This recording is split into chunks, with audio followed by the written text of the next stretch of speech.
Rafael Nadal has reached his second straight Wimbledon quarterfinal, beating Joao Sousa 2-2-2. In his press conference after the match, he was asked by one reporter in particular that because Ashleigh Barty had a more competitive match than he did, should she have deserved the center court spot instead of him. Here's an audio clip of the ordeal. Under an hour and a half, on court 2, Ashleigh Barty was playing in a very tough contest.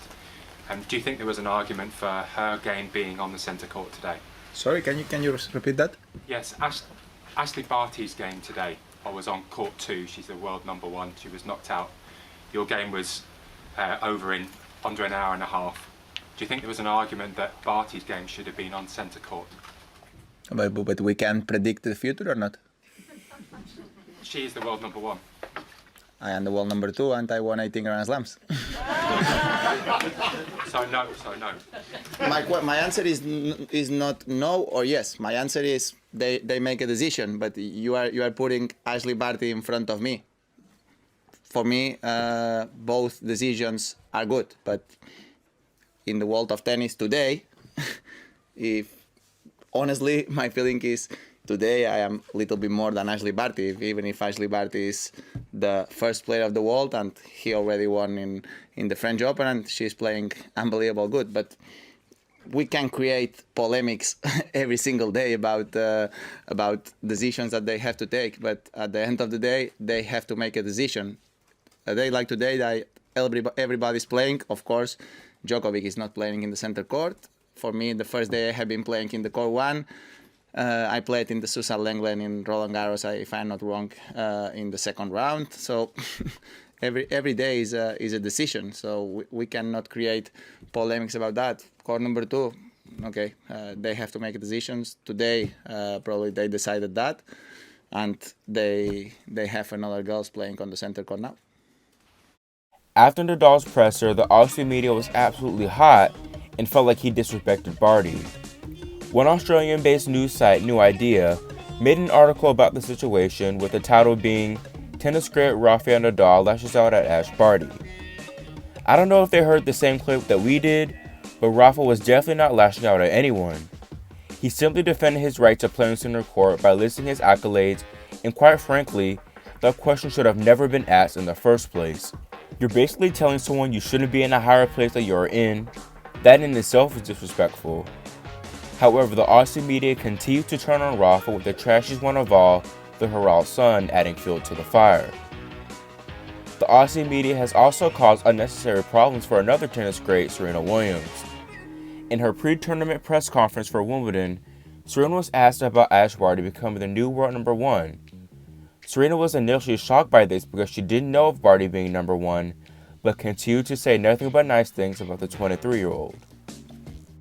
Wow, that's great. I think Ash is, I don't know anyone that has anything negative to say about her. She's like the sweetest, cutest girl on tour, and she's just, she's so nice. She has the most beautiful game, such classic shots, such,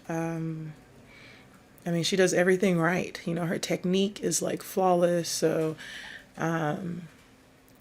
obviously, I'm happy for her, and yeah, it's good. It's good for her. Now, the same trashy news site, the Herald Sun, allowed for former Australian player Sam Grout to publish an article about this, in which he called Serena a crappy disgrace for not knowing Barty was number 1. Grout and the Herald Sun also said that Serena was very patronizing by calling her cute and not talking about the Aussie's actual game. Obviously, this is ridiculous, and I actually feel for Ash Barty, as she seems to be a pretty chill person, but due to her meteoric rise atop the tennis world, the media is making it difficult for her to stay away from drama. I feel like she's not the only female tennis player to go through this though, as Konta is constantly faced with a lot of mess from the British press, as recently as today actually. Jo lost her quarterfinal match to Barbora Streisova today, and instead of being commended for her efforts, she was faced with, you guessed it, stupid media questions. Joe, looking at the numbers, it was 33 unforced errors, and then you had a smash at the net which you hit straight to her, and then towards the end of the third set you had a double fault and then missed a drive volley.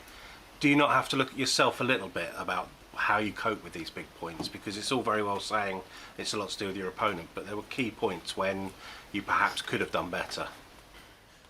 Is that in your professional tennis opinion? No, that's just as a watching spectator with everyone else in centre court willing you on. Okay. Again, I think. And the numbers are IBMs. Okay. Okay. I don't think you need to pick on me in a harsh way. I mean, I think I'm very open with you guys, and I say how I feel out there. And if you don't want to accept that answer or you don't agree with it, that's fine. But I still believe in the tennis that I play, and I still believe in the way I competed. And yeah, I don't have much else to say to your question. I'm just asking you as somebody who presumably wants to go on from here, learn from this, and win a Grand Slam one day. Is it not something that you need? Please don't patronise me. I'm not patronising you. No, you are. In the way you're asking, you're asking your question, you are being quite disrespectful and you are patronising me.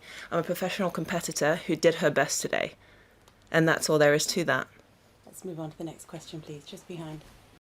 Now you would think maybe the outrage would be on this idiotic reporter, but instead the blame and negativity was placed on Joe. UK news source The Sun posted about the incident with this headline: "Oh no, Joe!" Foul mouth Joe Konta screams, "Oh effing hell!" as Britain's last hope is dumped out of Wimbledon by unseeded nobody. The F-bomb they're referring to, by the way, is the obscenity Konta used in the match when things took a turn for the worse, but that's not the focus of our problem.